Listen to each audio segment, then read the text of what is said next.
Pemirsa Intens Investigasi, suasana Pengadilan Negeri Jakarta Pusat seketika mencekam saat jaksa penuntut umum membacakan tuntutan maut bagi aktor Amar Zoni kemarin. Tak main-main, sang aktor dituntut hukuman 9 tahun penjara atas dugaan menjadi perantara transaksi narkotika. Namun, di balik bayang-bayang jeruji besi yang kian nyata, sebuah momen mengharukan pecah usai sidang berakhir. Dengan raut wajah emosional seperti apa, Amar melontarkan pertanyaan yang menyayat hati kepada sang kekasih. Kamu masih mau sama aku? Benarkah Dr. Camelia tetap setia mendampingi meski sang kekasih terancam mendekam lama di penjara? Seperti apa pula, setelah sempat beredar kabar putus lewat surat misterius, Dr. Camelia akhirnya bongkar fakta mengejutkan. Benarkah surat putus itu bukan dari Amar, melainkan kiriman peneror yang mengancam keselamatannya setiap hari? Dan benarkah kuasa hukum mencium adanya aroma dendam dari masa lalu Amar Zoni di balik teror yang menghantui sang dokter cantik ini? Di sisi lain, bagaimana pula pihak Amar Zoni tak tinggal diam? Di mana sang pengacara John Matias siap meluncurkan tangkisan maut lewat pledoi minggu depan? Lalu mengapa pihak Amar berani mengklaim banyak alat bukti jaksa yang justru tidak ada di berkas perkara? Pemirsa, bersama Intens Investigasi, kami hadirkan kabar terkini, terpercaya, dan teraktual. Tetapi sebelumnya, jangan lupa untuk like, subscribe, dan juga share channel YouTube ini.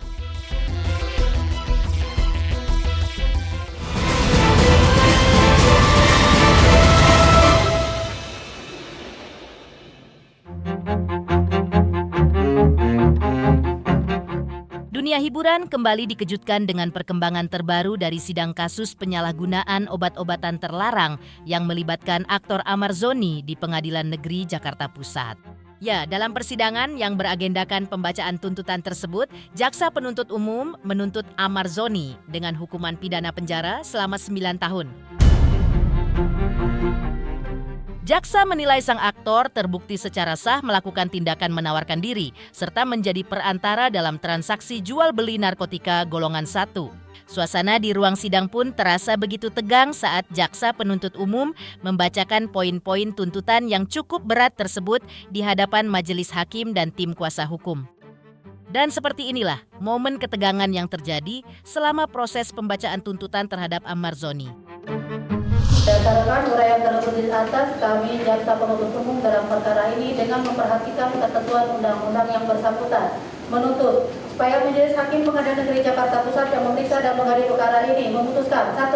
Menyatakan terdakwa 1 Asep bin Sarikin, terdakwa 2 Ardian Prasetyo bin Ari Ardi, terdakwa 3 Andi Mualim bin Koandi, terdakwa 4 Ade Chandra Maulana bin Mursali, terdakwa 5 Muhammad Rifaldi, dan terdakwa 6 Muhammad Amar Akbar bersalah melakukan tindak pidana dengan tanpa hak dan melawan hukum, menawarkan untuk dijual, menjual atau menjadi perantara jual beli narkotika golongan 1 sebagaimana dimaksud ayat 1 dalam bentuk bukan tanaman beratnya melebihi 5 gram. Terdakwa 6 Muhammad Amar Akbar dengan pidana penjara selama 9 tahun.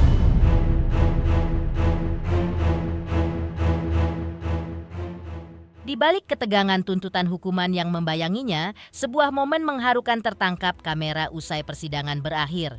Amar Zoni tampak mencurahkan isi hatinya secara emosional kepada sang kekasih, Dr. Camelia, dengan sebuah pertanyaan yang menyentuh hati, "Kamu masih mau sama aku?" Momen penuh keromantisan ini pun tak luput dari pantauan tim Intens Investigasi, di mana keduanya saling menatap dengan penuh arti. Tak segan-segan, Dr. Camelia juga tampak memberikan dukungan moral dengan mengelus lembut pipi Amar Zoni yang masih tampak tegang usai mendengar tuntutan 9 tahun penjara dari jaksa penuntut umum.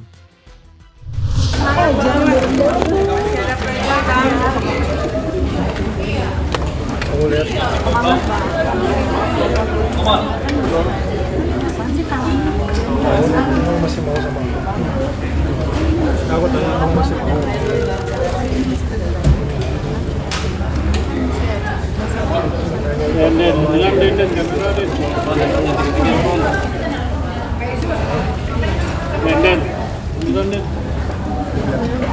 Jangan kesalahpahaman. Semua pernyataan yang aku bikin itu nggak ada pernyataan. yang bisa ngelepasin aku itu kamu yang di luar. Anis turun dikit. Handphone di dalam handphone itu. Ngerti nggak? Kamu juga jangan. Gimana menyobat? Kamu bicara itu sesuatu hal Ya, mundurin dia, dalam mundurin. pikiran kamu. Sekarang kamu pikir tuntutan kamu kayak gitu. Ya, Pak.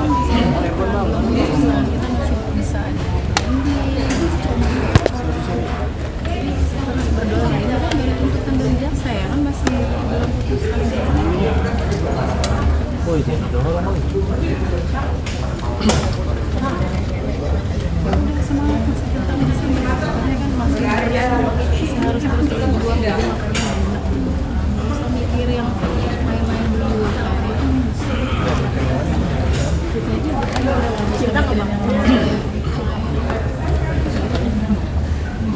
Kamu masih tanya bagaimana perasaan aku sama Mas Abi.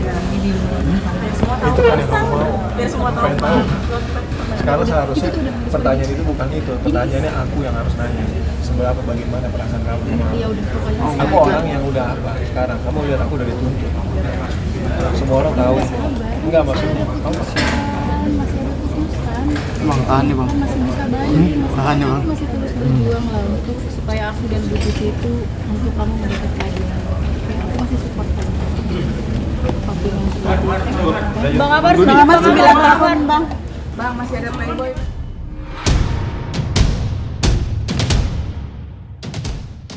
Sementara ini, teka-teki mengenai status hubungan asmara antara Amar Zoni dan Dr. Camelia akhirnya menemui titik terang. Sebelumnya, publik sempat dikejutkan dengan kabar putusnya hubungan mereka melalui sebuah surat yang disampaikan oleh adik Amar, Aditya Zoni. Meski sempat merasa terkejut karena merasa tidak ada masalah sebelumnya, Dr. Camelia justru memberikan klarifikasi mengejutkan usai menghadiri persidangan kemarin. Dengan penampilan baru yang tampak anggun berhijab, ia mengungkapkan bahwa surat pernyataan putus tersebut bukanlah berasal dari Amar Zoni, melainkan kiriman dari oknum peneror. Dr. Camelia juga menjelaskan bahwa klarifikasi terkait berakhirnya hubungan yang sempat beredar sebelumnya terpaksa ia lakukan karena merasa tertekan oleh teror yang datang setiap hari. Seperti inilah penjelasan selengkapnya dari Dr. Camelia mengenai kebenaran hubungan mereka. Ya, jadi jawaban kemarin itu sebenarnya aku tuh tiap hari diteror dan itu sudah aku kuasakan ke kuasa hukum saya untuk menindaklanjutinya gitu. Oke, jadi aku nggak bisa ngomong banyak dulu, nanti tanya sama PH aku aja. Ini kan Bang Amar sudah bilang kalau suratnya bukan dari dia, ya gitu ya, mungkin dari yang meneror itu. Pokoknya intinya saya ngomong di statement gitu karena tertekan, diteror tiap hari sampai keluarga saya juga. Jadi makanya saya serahkan semua ke PH saya aja untuk menindaklanjutin itu ya. Iya. Jangan tadi ya, boleh lihat tanya Bang Amarnya aja kalau gitu ya nanti. Oke.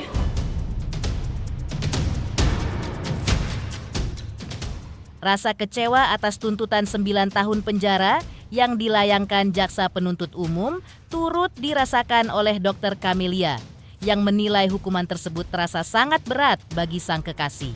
Meski demikian, ia menegaskan akan tetap memberikan dukungan penuh serta mendoakan agar Amar Zoni mendapatkan putusan yang seadil-adilnya dari majelis hakim. Di sisi lain, Dr. Camelia bersama kuasa hukumnya, Krishna Murti, juga menyoroti adanya dugaan ancaman teror yang dilakukan oleh lebih dari satu orang terhadap dirinya dan keluarga. Krishna Murti menduga ada keterkaitan antara aksi teror tersebut dengan pihak dari masa lalu kekasih sang klien, yaitu diduga mantan kekasih dari Amar Zoni. Walaupun hingga saat ini belum ada laporan resmi yang dibuat, pihak kuasa hukum Dr. Camelia tidak menutup kemungkinan untuk menempuh jalur hukum jika tekanan dan ancaman tersebut terus berlanjut dan mengganggu keamanan kliennya. Ya itu kan masalah tuntutan, tapi yang pasti dari pihak aku sih kecewa banget ya gitu. Bang Amar yang paling tinggi ya udah menghadirkan saksi-saksi juga dari ahli-ahli gitu, jadi bingung juga gitu kenapa bisa Bang Amar yang paling tinggi, tapi ya udahlah kan itu tuntutan belum sampai putusan kan, jadi nanti kita lihat aja putusan ini. Ya kecewa lah pasti, sedih dia juga 9 tahun kan cukup lama ya, tapi kan ini baru tuntutan ya Bu, saya juga nggak ngerti, coba nanti tanya PH, nanti kan masih ada apa Bu? Ada upaya-upaya Upaya pledoi ya, masih ada pledoi pembelaan kan masih ada ya nanti. Ya. Itu Mudah-mudahan sebelum kita doain putusan bersama ya. hakim gitu ya. Itu yang lebih baik. Saya pemerhati di sini ya, maaf ya. Jadi saya melihat proses bagaimana proses hukumnya itu dari mulai penuntut jaksa, kemudian dari saksi fakta, saksi ahli itu jadilah seperti ini, tetapi masih punya hak lah gitu para terdakwa semua ya 6 orang, tidak hanya 1 orang itu untuk memberikan suatu pembelaannya dan pledoi. Jadi masih ada proses, kita doakan Ya doain bersama aja mudah-mudahan semua hakim baik. juga bisa, hakim Ya. yang mulia juga bisa ngelihat ini gitu loh ya. Jadi ya mudah-mudahan putusannya seadil-adilnya ya Bu. Ya, Nggak bisa seadilnya. Dan ini kan dengan keterbukaan seperti ini artinya kan jadi tahu ya semuanya ya bagaimana kondisi-kondisi yang ada di di rutan, di lapas yang terjadi seperti ini itu kan. Jadi kita tahu paham bagaimana kalau penyalahgunaan narkotika itu di penjara itu bisa kompleksiti di dalam proses hukumnya. Nah, ini yang harus kita waspadai. Jadi kesadaran semua lah, dibantu semua jauhkan dari narkoba. Ya pasti aku tetap support gitu, kecewa pasti ya Bu, tapi masih tetap harus berdoa untuk putusan hakim aja yang seadil-adilnya. Mudah-mudahan kan nanti yang memutuskan kan hakim. Iya bukan. Ini kan masih dari jaksa kan, dari CPU. Nanti hakim yang memutuskan. Semoga Tuhan sama Allah itu akan memberikan jalan yang kepada Bu Hakim, timnya Bu Hakim itu untuk memberikan suatu hasil keputusan yang paling baik buat semua. Gitu. Saya Krisnamurti selaku kuasa hukum Dr. Camelia ingin menyampaikan bahwa dalam beberapa waktu terakhir klien kami menerima sejumlah ancaman dari berbagai pihak. Dugaan ancaman tersebut disampaikan secara verbal dan diduga dilakukan lebih dari. Berdasarkan informasi sementara, 2 orang wanita yang diduga melakukan ancaman tersebut ada dugaan keterkaitan dengan mantan pacar klien. Sejauh ini memang kami belum membuat laporan resmi kepada pihak berwenang. Namun tidak menutup kemungkinan perbuatan pihak-pihak tersebut akan kami laporkan jika klien kami merasa adanya tekanan dan ancaman yang menimbulkan rasa tidak nyaman. Dan ingat, kami juga telah mengantongi sejumlah bukti otentik terkait dugaan ancaman yang dilakukan. Tak tinggal diam atas tuntutan JPU. Lantas seperti apa kuasa hukum Amarzoni, John Matias, siapkan tangkisan lewat pledoi minggu depan? Benarkah banyak alat bukti JPU yang tak ada di berkas perkara?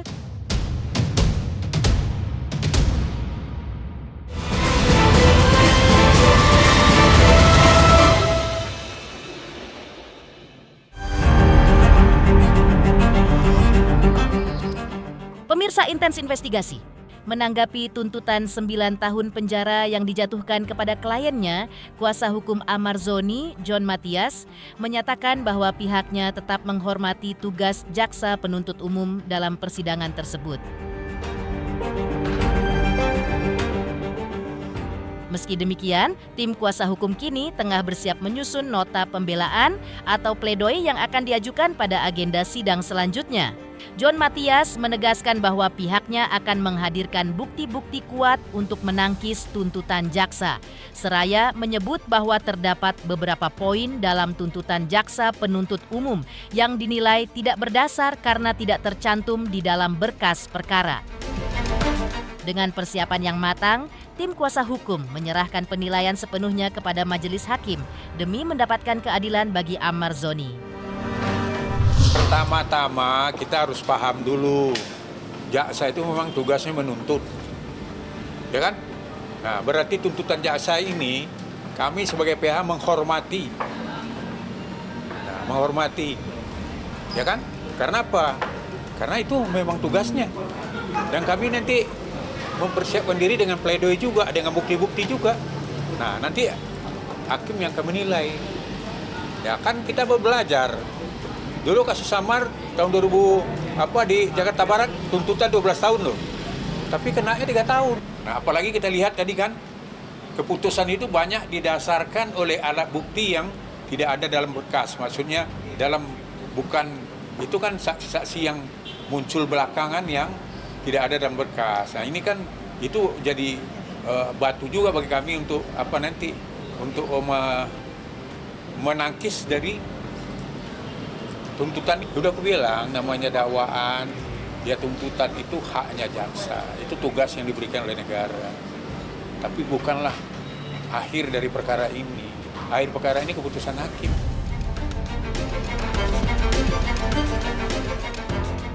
Lebih lanjut, John Matias mengungkapkan bahwa tim kuasa hukum sebenarnya telah melakukan analisa mendalam dan memprediksi bahwa tuntutan bagi Amar Zoni akan berada di bawah 10 tahun.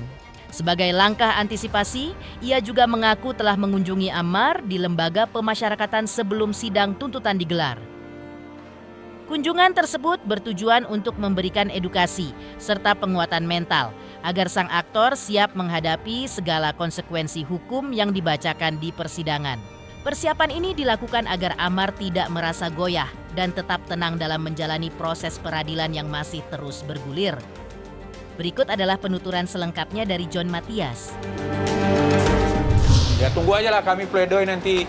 Karena kan kami menganalisa betul semua tuntutan itu, nggak mungkin juga karena yang dibuat oleh jaksa. Kami kan sebelum keputusan ini, ya tentu kan kita penasihat hukum punya analisa, ya kan? Nah analisa kami itu memang udah prediksi hukuman itu pasti di bawah 10 tahun. Nah itu kan jauh hari kami udah hari Rabu, saya kan udah datang ke lapas, ya kan? Nah, mengedukasi itu loh. Kemudian sebelum sidang juga saya mau edukasi juga. Nah, kalau dari analisa kami, aku bilang sebagai pihak ini kita pasti akan dituntutnya. Namanya jaksa melakukan penuntutan kan dasarnya KUHP juga. Pengacara menganalisa dari fakta persidangan kan dari KUHP juga, ya kan? Dari bukti-bukti fakta persidangan.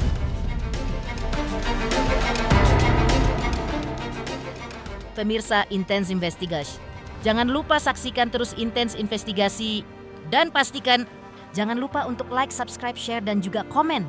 Tim redaksi Intens Investigasi juga mengucapkan banyak terima kasih kepada semua subscribers hingga channel Intens Investigasi kini menuju 4 juta subscribers.